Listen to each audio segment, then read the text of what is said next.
Amém? Amém? Glórias a Deus. Eu quero hoje em especial, queridos, tá? Apresentar a vocês uma família, tá? Que é a família de um amigo, de um irmão chamado Leandro. Ele é suboficial de polícia militar lá no Rio de Janeiro, né? Sua família, assim como eles, estarão, né, assistindo esse vídeo, assistindo essa mensagem que estaremos postando no YouTube, né? Tive a oportunidade de falar com o suboficial Leandro na tarde desse dia e eu quero mandar um abraço, né, para o nosso amigo irmão Leandro, assim como a sua mãe Marina, o seu pai, né, Rui, e a sua irmã Lisandra. Amém. Também a esposa do nosso amigo e irmão Leandro, né, e os seus filhos. Amém, Senhor. Nessa tarde eu fui surpreendido com uma ligação desse nosso irmão e amigo Leandro. Ele mora no Rio de Janeiro, ali no município ali de Belfort Roxo, tá, no bairro do Sargento Roncalho. E ao falar com ele nessa tarde, depois de muitos anos que não nos falávamos, ele, de uma forma muito nobre, ele me fez um pedido. A nobreza desse rapaz é perceptível e eu glorifico a Deus pela vida desse moço. Aleluia. Porque ele me pediu oração e não pediu oração por ele, esposa e filhos, não pediu oração pelos seus pais e irmãos. Mas esse moço, na tarde desse dia, me pediu: Pastor Robson, ore pelo estado do Rio de Janeiro, ore pela corporação da Polícia Militar do Rio de Janeiro. E isso mexeu no meu coração. E é por isso que eu quero convidar nessa noite, né, o diácono, o seminarista Paulo Sacco, para me ajudar. Eu quero convidar nessa noite também o nosso irmão Fidel, né, coordenador do departamento de evangelismo do projeto Semear, para me ajudar nessa hora. Nós estaremos estendendo as nossas mãos em direção do Rio de Janeiro. Não importa em que direção é, mas as nossas mãos estão sendo levantadas agora. Eu quero convidar a igreja para levantar as suas mãos em favor do estado do Rio de Janeiro. Esse moço nos pede oração e nós, como igreja, temos a obrigação de interceder. Nós somos poderosos através da oração, porque a nossa oração move com as mãos do Senhor. Interceda pelo Rio de Janeiro nessa hora juntos. Pai de amor e bondade, nós levantamos o clamor nessa hora, Senhor, pelo estado do Rio de Janeiro, Senhor. E pedindo, Senhor Deus, do suboficial Leandro, levantamos em tua mão, Senhor Deus, por toda a corporação da Polícia Militar do estado do Rio de Janeiro. Eu quero levantar o clamor também, Senhor Deus, sobre a vida do doutor Roberto Sá, que é o secretário de Segurança do Rio de Janeiro, Pai. Clamamos, Senhor Deus, pelas UPPs que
pode sim. Aleluia. Nós sustentamos essa nação com oração, queridos. Glória a Deus. E com a oração, nós conseguimos mover com o braço de Deus. Amém, queridos? Amém. Glórias a Deus. Glória a Deus. Aleluia, Pai. Eu tenho uma mensagem para o seu coração a ser transmitida como Deus transmitiu o meu. E eu quero já convidar você a abrir a sua Bíblia. Lá no livro de Eclesiastes. Eclesiastes no capítulo 3. Amém? No livro de Eclesiastes, capítulo 3, nós estaremos mencionando do versículo 1 ao versículo 8. Glórias a Deus. Amém? E eu gostaria que você conhecesse o tema dessa mensagem, que é: precisamos nos sincronizar com Deus. Você pode repetir comigo e diga assim: eu preciso me sincronizar com Deus. Amém, queridos? Eu quero te chamar a atenção para a relevância dessa palavra. Estamos diante de uma época bastante conturbada e a palavra do Senhor vem como uma bússola para nós. A palavra do Senhor diz que ela mesma é lâmpada para os meus pés e luz para o meu caminho. Pela palavra de Deus nós encontramos a direção certa a ser seguida. Amém? Amém. Glórias a Deus. Queridos, precisamos nos sincronizar com Deus. E por que precisamos nos sincronizar com Deus? Nós vamos ver aqui, através de Eclesiastes capítulo 3, que vem tratando a respeito do tempo. Aqui esse assunto vem dizendo: há tempo para tudo. Sim ou não? Sim. Todos nós sabemos disso, não é verdade? Glórias a Deus. Então vamos fazer a leitura do texto aqui. Diz assim, ó, Eclesiastes capítulo 3, a partir do versículo 1, diz assim: tudo tem o seu tempo determinado, e há tempo para todo o propósito debaixo do céu. Há tempo de nascer e tempo de morrer. Tempo de plantar e tempo de arrancar o que se plantou. Tempo de matar e tempo de curar. Tempo de derribar e tempo de edificar. Tempo de chorar e tempo de rir. Tempo de prantear e tempo de saltar de alegria. Tempo de espalhar pedras e tempo de juntar pedras. Tempo de abraçar e tempo de afastar-se de abraçar. Tempo de buscar e tempo de perder. Tempo de guardar e tempo de deitar fora. Tempo de rasgar e tempo de coser. Tempo de estar calado e tempo de falar. Tempo de amar e tempo de aborrecer. Tempo de guerra e tempo de paz. Amém, queridos? Glórias a Deus.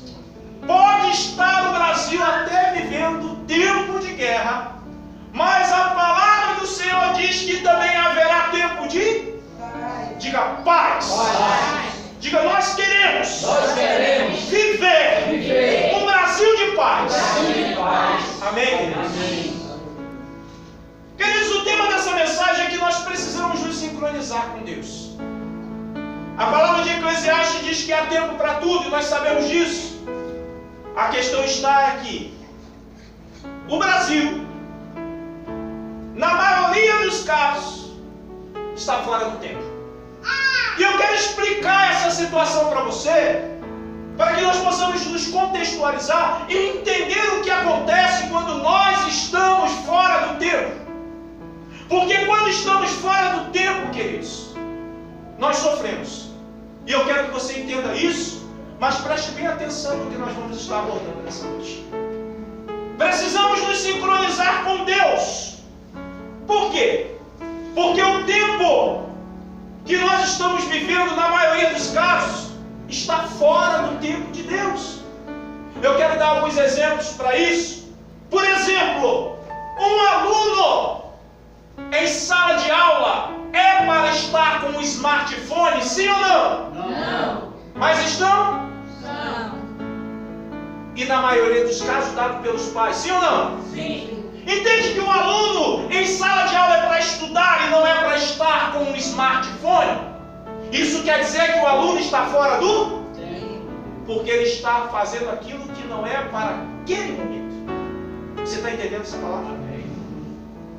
Por que é que o Brasil vai mal? Porque o brasileiro está fora do tempo. O brasileiro está se comportando num determinado momento como se estivesse em outro. Eu quero trazer à tona para você, por exemplo, os pais ausentes do crescimento dos filhos. Quer dizer que os pais estão fora do? Porque se os filhos estão em processo de crescimento, os pais deveriam estar presentes, acompanhando. Isso quer dizer que estamos indo mal e a formação do caráter da próxima geração vai mal. Porque se os pais não são presentes, as crianças crescem com um caráter deformado. Eu quero trazer um outro exemplo. Se é hora de trabalho e o operário está em serviço, é para ele estar produzindo, sim ou não? Quantos operários não produzem? Quantos operários estão no seu horário de trabalho e não produzem? Porque esses estão fora do tempo. Mas eu quero dizer uma coisa, queridos, que para toda ação existe uma reação. Para todo um comportamento que temos, existe um efeito desse comportamento. E mais cedo ou mais tarde, cada um de nós vai colher daquilo que a gente fez. Isso é natural? Isso é algo físico até? Nós precisamos compreender que se nós estivermos fora do tempo, nós sofreremos danos. E em alguns casos, danos irreparáveis. Por exemplo, a formação de caráter dos nossos jovens. Nunca se houve um tempo de tanta criminalidade, dependência química e homossexualismo. Porque nós estamos vivendo uma geração deformada no seu caráter. Porque o brasileiro está vivendo fora do tempo. Eu quero trazer outro exemplo aqui. Por exemplo, um crente dentro da igreja, e quando eu falo igreja, eu me refiro a todas as igrejas. Um crente dentro da igreja é para estar conectado às redes sociais, sim ou não? Não. Porque quando a gente vem à igreja, a gente vem para orar. Quem está entendendo? Quando um crente vem para a igreja e não ora, ele está fora do tempo. E quando um crente está fora do tempo, ora, como vai haver o agir de Deus na igreja, na sociedade? Como vai haver o agir de Deus no Brasil? Nós já temos um número expressivo de crentes no Brasil. E aí a pergunta, o porquê o Brasil não está abençoado? É porque o evangelho no Brasil está fragmentado em denominações que se rivalizam umas às outras. Que liderança que brigam entre si. E um povo que precisa estar unido em, diga, oração. Oração. Diga, crente que não ora. Crente que não ora. Está fora do tempo. Está fora do tempo. Amém, queridos? Amém. Glórias a Deus. Um outro exemplo que eu quero dar é quando a família está junta dentro de casa. Quando a família está junta dentro de casa é para haver a comunhão familiar, sim ou não? Interessante que hoje, quando as famílias se unem no mesmo lugar, sempre tem alguém na família que se isola, é verdade ou mentira? Que se tranca no quarto, é verdade ou mentira? Que não se confraterniza com os parentes, é verdade ou mentira? Essa pessoa está fora do? Porque se aquele é o tempo de comunhão familiar, é para que as pessoas, ou para todos os pertencentes de família, estarem em comunhão familiar. Por estarmos fora do tempo, queridos, nós sofremos danos, tá? Que geram dores, angústias e sofrimentos. Essa palavra é de uma relevância nos dias de hoje, porque muita gente se desemprega por usar celular no trabalho, não é? Quantas pessoas perdem emprego por usarem celular no trabalho? Não é? Quantas pessoas Quantas pessoas criam inimizade no meio da família por não querer estar em comunhão com seus parentes? Quantas pessoas dentro da igreja não conseguem se relacionar entre os irmãos, porque em muitos casos, quando a igreja está em comunhão, essa pessoa, ela deseja estar em outro momento, momento de lazer. Quantas pessoas, queridos, por estarem fora do tempo, só procuram a igreja quando o negócio vai mal? Quantas pessoas só procuram Deus quando está ruim? Ora, há tempo para tudo. Se há tempo de dor, há tempo também de oração. E nós precisamos entender que o tempo de oração é quando a gente está bem, para que a gente possa se fortalecer para os dias maus. Quem é que está entendendo isso?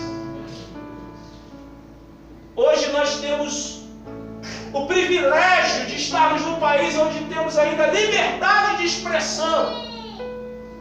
Nós temos ainda a oportunidade de falar a palavra como ela é. E hoje nós temos a responsabilidade para instruir as pessoas a estarem no tempo de Deus. Eu quero exemplificar algumas situações aqui na Bíblia, onde os homens de Deus estiveram fora do tempo de Deus e o que eles sofreram por isso. E eu quero convidar já você a abrir a sua Bíblia lá no Evangelho segundo Marcos. Evangelho segundo Marcos, no capítulo 4. Evangelho segundo Marcos, capítulo 4, a partir do versículo 35. Você vai acompanhar na sua Bíblia esse texto. Aqui é um exemplo de quando os discípulos estavam fora do tempo, ou seja, não estavam com o seu tempo sincronizado com o tempo de Deus. Amém? O texto diz assim, Evangelho segundo Marcos, capítulo 4, versículo 35. Naquele dia, sendo já tarde, disse-lhe Jesus: passemos para outra margem. E eles, despedindo a multidão, e levaram assim como estava no barco, e outros barcos o seguiam. Ora, levantou-se grande temporal e ventos, e as ondas se arremessavam contra o barco, mas de modo que o mesmo já estava a encher-se de água. E Jesus estava na polpa dormindo. Diga, Jesus estava dormindo. Isso. Sobre o travesseiro, e eles os despertaram e lhe disseram: Mestre, não te importa que pereçamos? E ele, despertando, repreendeu o vento e disse ao mar: acalma-te, emudece. O vento se aquietou e fez-se grande bonança. Então lhe disse: por que sois assim tímidos? Como é que não tendes fé? Eu gostaria que você olhasse aqui para mim. Preste atenção, queridos, no que esse momento aqui nos revela. Jesus diz para os seus discípulos: olha, vamos passar para outra margem. Eles estavam na praia do Mar da Galileia e iriam passar para o outro lado do Mar da Galileia. Alguns barcos saíram em direção ao outro lado do mar. No meio dessa transição, no meio desse momento de mudança de localidade através do Mar da Galileia, se fez um grande temporal, é isso? Com ventos fortes, que estavam provocando ondas altas, e essas ondas estavam fazendo com que a água entrasse dentro do barco. Mas Jesus estava o quê, queridos? Diga, dormindo. Preste atenção, queridos. Preste atenção no que eu quero que você entenda. O momento dos homens que estavam no barco era um momento de terror, de medo, de angústia, de preocupação, porque eles achavam que iriam morrer, é óbvio. Mas Jesus estava dormindo. Jesus não estava dormindo? Por que é que Jesus estava dormindo e os discípulos estavam em terror profundo? Porque os discípulos estavam vivendo o tempo de Deus. E eu quero te explicar isso. Os discípulos sabiam, mas por causa do medo esqueceram de que Jesus não morreria afogado. Jesus, ele jamais iria morrer afogado, porque havia uma profecia sobre Jesus. E eu quero te chamar a atenção para o profeta Isaías. O profeta Isaías, no capítulo 7, versículo 14, diz assim, ó: portanto, o Senhor mesmo vos dará um sinal. Eis que a virgem conceberá e dará à luz um filho, e ele se chamará Emanuel. É uma profecia a respeito de Jesus, sim ou não? Sim. Jesus nasceu? Sim. Toda a vida de Jesus já havia sido profetizada. Toda a história de Jesus já havia sido profetizada. E agora em Salmo, no capítulo 22 e o versículo 16, o salmista Davi traz um versículo lindo, falando a respeito da forma da morte de Jesus. E olha, que os salmos eram cantados pelos judeus, sim ou não? Os discípulos cantavam os salmos, sim ou não? Então eles conheciam essa palavra. Deus usa Davi para dizer o seguinte, em Salmo 22, versículo 16: cães me cercaram, malfeitores me rodeiam, transpassaram-me as mãos e os pés. Sabe o que esse versículo está dizendo? Que Jesus seria morto em morte de cruz, porque as suas mãos e os seus pés seriam transpassados. Quem está entendendo? Então diga assim: Jesus não morreria afogado. Deu para entender? O temporal se levanta. Os discípulos estão no barco preocupados com esse temporal e com essas ondas. Jesus estava dormindo. E eles foram chamar Jesus para perguntar a Jesus se ele não se importava que havia aquela tempestade. Olha que coisa interessante, queridos. Jesus estava num tempo, os discípulos estavam em outro tempo.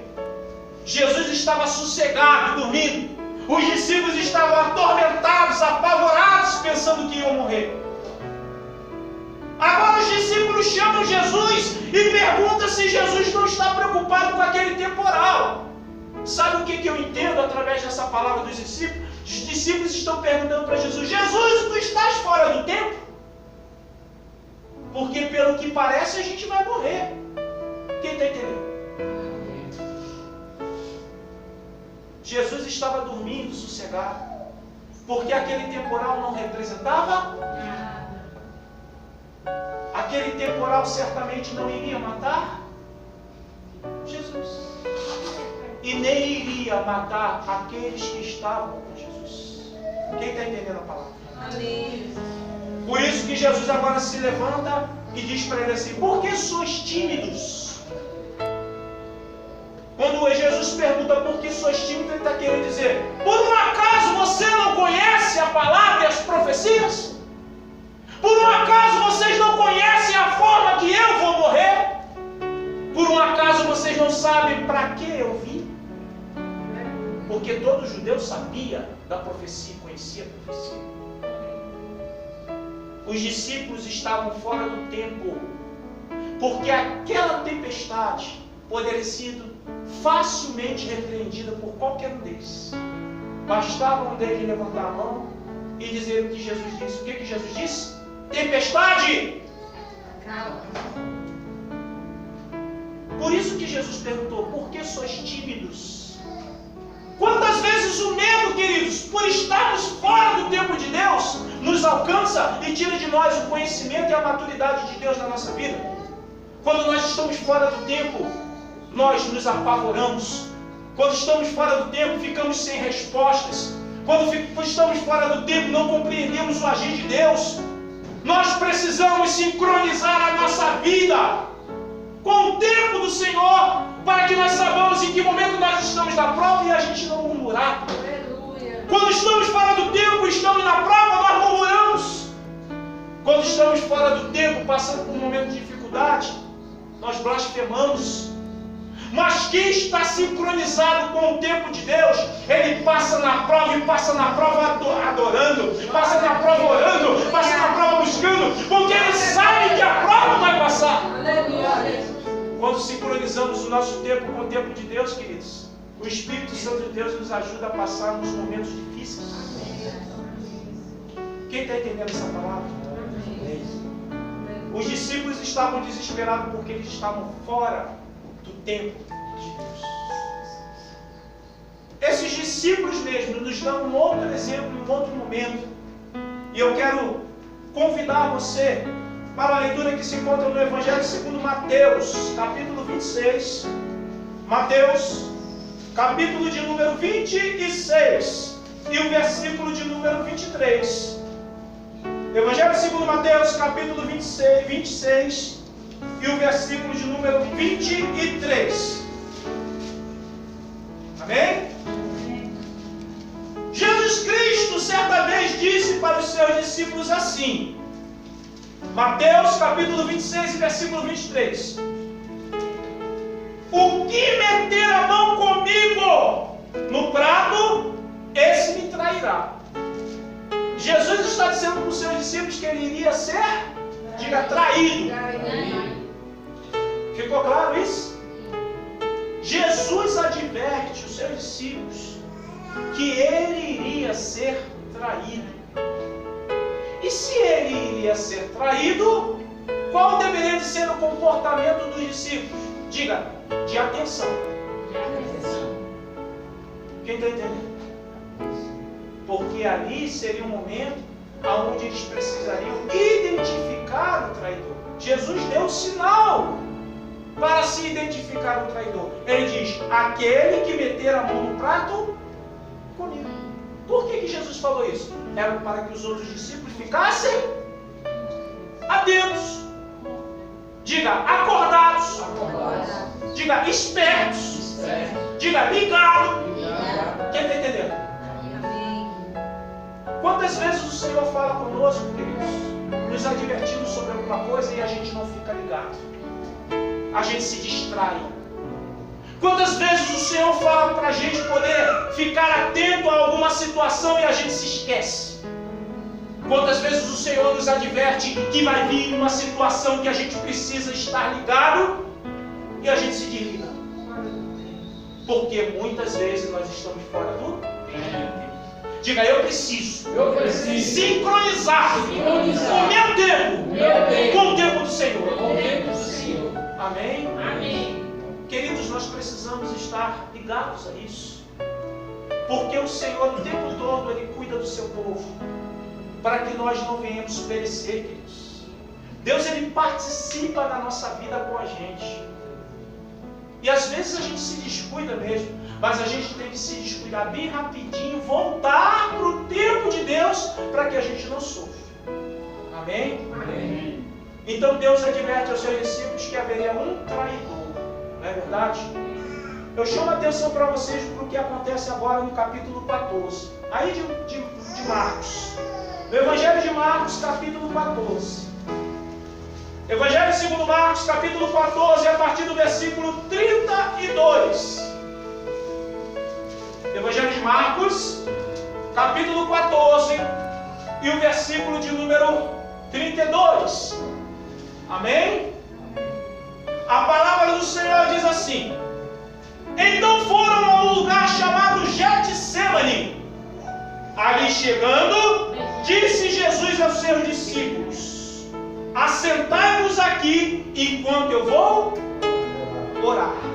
O versículo 33 diz assim: e levando consigo Pedro, Tiago e João, começou a sentir-se tomado de pavor e angústia. Tá? Deixa eu explicar isso para vocês. Jesus Cristo está aqui justamente na noite onde ele foi preso. Tá? Na ceia que havia acontecido recentemente, Jesus havia advertido aos discípulos que alguém o trairia. Sim ou não? Então é para os discípulos estarem atentos, ligados. Não é verdade? Agora Jesus vai com os seus discípulos ao Getsêmani, lugar de amassar ou de espremer azeitonas, porque ele seria moído pelas nossas transgressões, ele seria pisado, esmagado pelos nossos pecados. Jesus agora com seus discípulos vai para o Getsemane, o Jardim das Oliveiras. Agora ele resolve agora se isolar um pouco e leva 3 dos discípulos, a saber, Pedro, Tiago e João. O versículo 34 diz assim: e disse: a minha alma está profundamente triste até a morte. E aí ele diz: ficai aqui e diga com força: vigiai. A ordem de Jesus para esses 3 discípulos, para ficar ali, porque Jesus se isolaria um pouquinho mais para orar. E ele precisava que os discípulos ficassem vigiando. Entende que o nosso tempo precisa estar no tempo de Deus? O texto diz assim agora, versículo 35: e adiantando-se um pouco, prostrou-se em terra e orava para que, se possível, lhe fosse poupada aquela hora. 36 diz: e dizia: Abba, Pai, tudo te é possível, passa de mim este cálice, contudo não seja o que eu quero, e sim o que tu queres. Versículo 37 diz assim: voltando, achou-os dormindo. Diga dormindo. Olha aqui para mim. Entende como os discípulos estavam fora do tempo de Deus? Lá naquele barquinho, Jesus estava sossegado, tranquilo, e os discípulos estavam em pavor, desesperados, com medo. E agora o texto diz que Jesus precisa que os seus discípulos estejam vigiando, e eles não conseguem e estão dormindo. Quem está entendendo? Quando nós estamos fora do tempo de Deus, queridos, nós perdemos a oportunidade de sermos usados por Deus. Usados por Deus. O texto continua dizendo assim, versículo 38. Jesus os repreende, pergunta por que eles estão dormindo, se é hora de vigiar. E agora no versículo 38 ele diz: vigiai e orai, porque não é hora de dormir, é hora de vigiar e hora de orar. E o texto diz assim: para que não entreis em tentação. O espírito na verdade está pronto, mas a carne é fraca. Entende que quando é hora de orar, eles dormem? E quando é a hora de sossegar e descansar, estão apavorados? Quem está entendendo a palavra? Aleluia! O texto continua dizendo assim no 40. Voltando, Jesus foi de novo orar. E Jesus diz para ele, vigiai e orai, não durmam. Quando Jesus foi e voltou, o texto no versículo 40 diz assim: voltando, achou outra vez dormindo. Quando o homem e a mulher de Deus estão fora do tempo de Deus, queridos, não prestam um serviço relevante à obra do Senhor. Quando o homem e uma mulher de Deus não está no tempo de Deus, gera carga aos ombros de outros. Quando um homem e uma mulher de Deus não está no tempo de Deus, gera problemas. Quando um homem e uma mulher de Deus não está no tempo de Deus, atrapalha em vez de ajudar. Quem está entendendo a palavra? Jesus deveria estar preocupado com o momento da sua crucificação. Jesus está preocupado com o discípulo dormindo. Isso é muito sério, queridos. O fato é que o texto se desenrola, tá?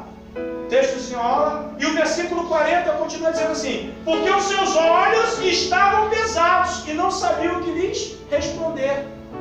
Por eles estarem fora do tempo de Deus, eles não tinham nem resposta para dar. Por que vocês não estão vigiando?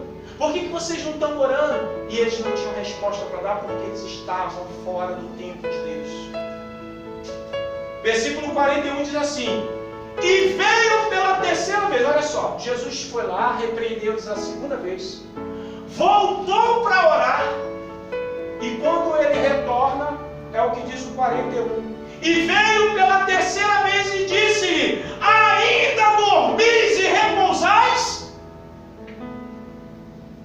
está entendendo o grande problema do crente estar fora do tempo de Deus?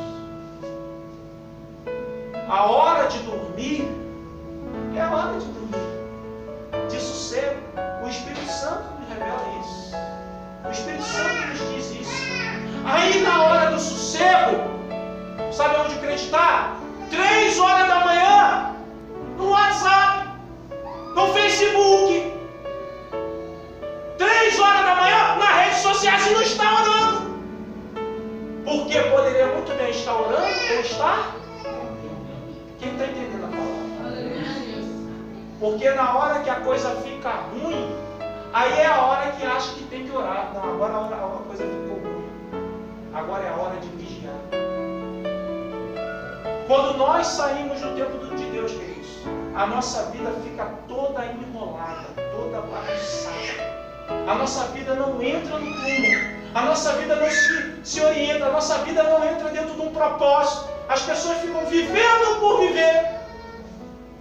Cada dia é qualquer coisa. Não tem objetivo, não tem sonho, não tem projeto.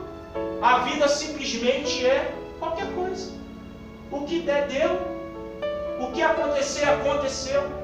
Porque uma vida de um homem e de uma mulher no tempo de Deus tem propósito. Vou estudar, vou me formar e vou ter um bom emprego. Tem propósito. Porque a vida de um homem e de uma mulher de Deus não fica se detendo com besteiras, com bobeira. Tem foco, tem objetivo, tem sonhos. E para que a gente realize sonhos, chegue no objetivo e realize os focos que sonhamos, temos que engolir o gato de ré mesmo. Se humilhar, se abaixar, se dobrar. Porque para a gente conquistar os nossos sonhos, nós temos que pagar preço. Nenhum sonho de um homem de Deus na Bíblia não foi sem preço. José, para ser governador, meus queridos, teve que ser escravo. E escravo apanha, tá certo? Escravo come coisa que ninguém quer. Escravo dorme em lugar sujo. Escravo vive uma vida de escravo. Mas para ser governador, primeiro precisou ser escravo. Tem muita gente hoje que quer ser governador sem ser escravo primeiro. Quer conquistar grandes coisas sem pagar o preço primeiro. Ora, queridos, homem e mulher no tempo de Deus passa pela prova, dando glória a Deus. Homem e mulher no tempo de Deus sabe que vai chegar o tempo da exaltação do Senhor. Homem e mulher no tempo de Deus tem objetivos. Nós precisamos parar um pouquinho para reflexão pessoal. Se estamos ou não no tempo de Deus. Se estamos ou não no propósito do Senhor. Ou se nós estamos nos degradando com o Senhor. Deus está dizendo é por aqui e a gente está dizendo eu quero ir por aqui. Deus está dizendo faça isso e você está dizendo não, eu vou fazer isso. Deus está dizendo é aqui que você tem que estar e você está dizendo não, eu vou estar aqui. Porque se for assim, está fora do tempo de Deus. Glória a Deus.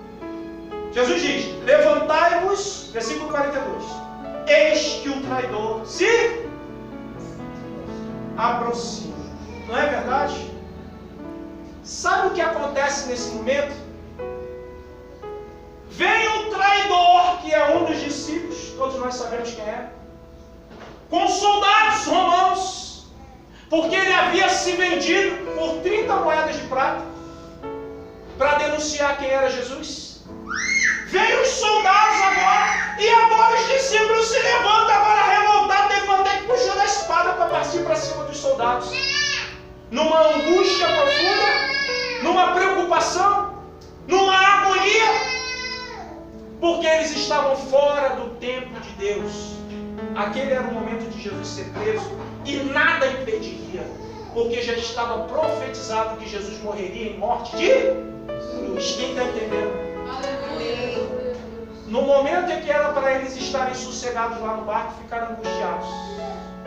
E agora, por eles não estarem em oração, ficaram angustiados de novo. Quem está entendendo que quem vive fora do tempo de Deus vive uma vida angustiada, vive sofrendo, vive chorando, vive se lamuriando de tudo, vive apraguejando tudo, vive cuspindo no prato que comeu, vive reclamando da vida que leva, e olha que às vezes a vida é muito boa.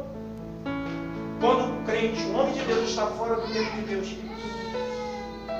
vive uma vida de angústia. A pergunta é: como é que nós estamos vivendo?